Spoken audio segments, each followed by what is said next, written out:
Bonjour et bienvenue dans une nouvelle vidéo. Aujourd'hui, on va voir ensemble un autre sujet très important dans la programmation orientée objet. C'est la redéfinition de méthode ou ce qu'on appelle overriding method. Vous allez comprendre la redéfinition et son utilisation, comprendre le problème sans la redéfinition, ses avantages et ses règles ainsi qu'un exemple réel de la redéfinition de méthode. Mais pour commencer, que veut dire la redéfinition de méthode en Java? La déclaration d'une méthode dans une sous-classe qui est déjà présente dans la classe parente est connue sous le nom de redéfinition de méthode. Allez, voyons ensemble l'utilisation de méthode redéfinition. On peut utiliser cette méthode 1. Pour fournir l'implémentation spécifique d'une méthode qui est déjà fournie par sa superclasse. 2. Dans le polymorphisme d'exécution qu'on va présenter en détail dans les prochaines vidéos. Si vous n'avez pas encore capté ce que veut dire la redéfinition de méthode, ne paniquez pas, on va expliquer tout en détail. Mais tout d'abord, comprenons le problème sans la redéfinition de méthode. Nous allons prendre la classe chien qui hérite de la classe animal. Vous pouvez revoir la vidéo d'héritage pour réviser ce concept. La classe animale contient la méthode avancée qui affiche les animaux peuvent bouger. Et la classe chien qui ne contient que la méthode main. À l'intérieur de cette méthode, on va créer un objet chien1 de type chien. Et on va appeler la méthode avancée. En exécutant ce code, on va afficher les animaux peuvent bouger. Mais le problème, c'est qu'on veut personnaliser la méthode dans la classe chien. C'est pour cela qu'on va utiliser dans ce cas la redéfinition de méthode.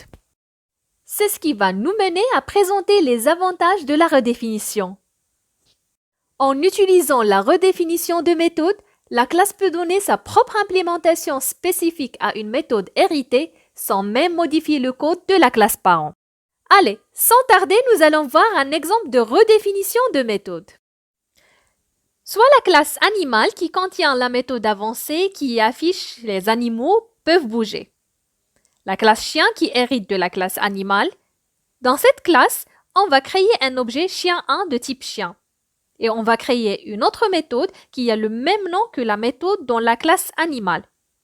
Mais cette fois-ci, elle va afficher les chiens peuvent marcher et courir. Et on va appeler la méthode avancée. Même si on a les deux méthodes qui se ressemblent, mais on va afficher le contenu de la méthode de la classe fille. Car le programme affiche le contenu de la classe fille dans ce cas. Présentons maintenant les règles de redéfinition de méthode. On va présenter dans cette vidéo 3 règles et vous pouvez trouver plus si vous cherchez. Donc, premièrement, la méthode doit avoir le même nom que dans la classe parente.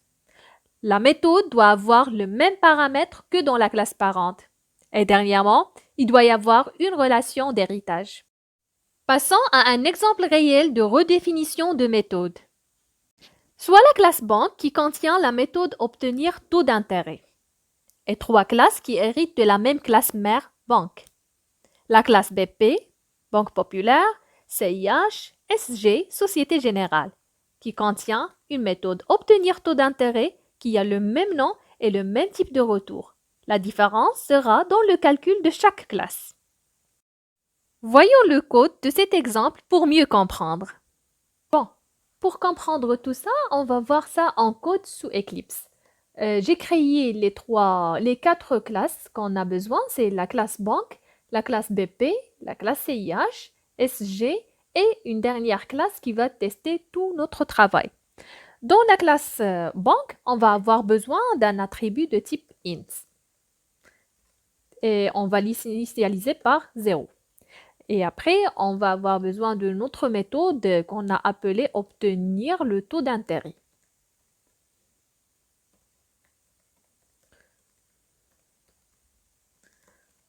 Voilà. Une fois c'est fait, on va retourner 0 vu que la banque ou bien la grande banque, la banque mère ne va rien retourner. Ça sera juste un 0. On va enregistrer ça. Dans la banque BP, elle doit hériter de la banque, notre banque dans la classe banque. Donc, on doit utiliser le mot-clé extend pour dire que BP extend de banque. Et je vais prendre ça en copier-coller, parce qu'on va avoir juste besoin de ça. Et on va coller la même méthode. Elle va avoir le même nom, même argument, même type de retour. Mais cette fois-ci, au lieu de retourner un 0, elle va retourner 8 pour dire que le BP, elle obtient un taux d'intérêt de 8%. Et la même chose pour CIH, elle va avoir extend, elle va hériter de banque, copier-coller, on va coller notre méthode, mais cette fois-ci, elle va avoir un taux d'intérêt de 7%. SG, extend, banque, copier-coller, et elle va avoir un taux d'intérêt de 9%. Une fois c'est fait, on a fait le copier-coller des méthodes, ils ont le même nom, le même paramètre, etc. On va tester tout ça. On va créer l'objet BP. Ça sera BP qui est égal à new BP. On va créer un autre objet CIH. Point virgule ici, CIH. CIH reçoit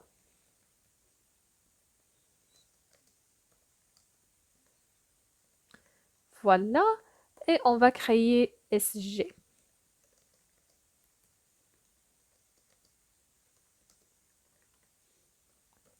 Et voilà. On a créé nos trois objets. Maintenant, ça sera juste un système out et on va dire par exemple que le taux d'intérêt de BP taux intérêt,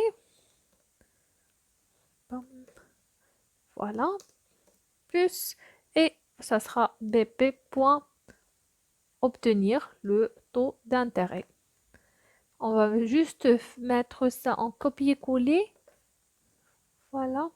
Ce sera la même chose pour CIH.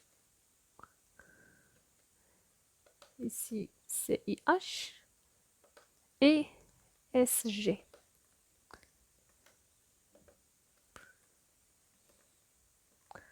Voilà. Allez, on va compiler ça.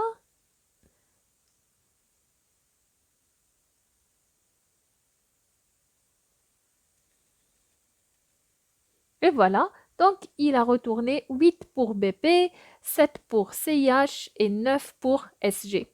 Comme vous remarquez, l'intérêt de cet exemple pour dire que même si on a le même nom de la méthode, même paramètre, etc., on a fait la redéfinition de cette méthode et on n'a pas d'ambiguïté. Donc, on a juste besoin de la relation d'héritage pour que ça marche. Voilà, c'est pour ce code. Bon, récapitulons tout ce qu'on a vu. On a vu la redéfinition de méthode ou overriding méthode dans cette vidéo et la surcharge de méthode ou overloading méthode dans la vidéo précédente. Question. Quelle est la différence entre ces deux méthodes?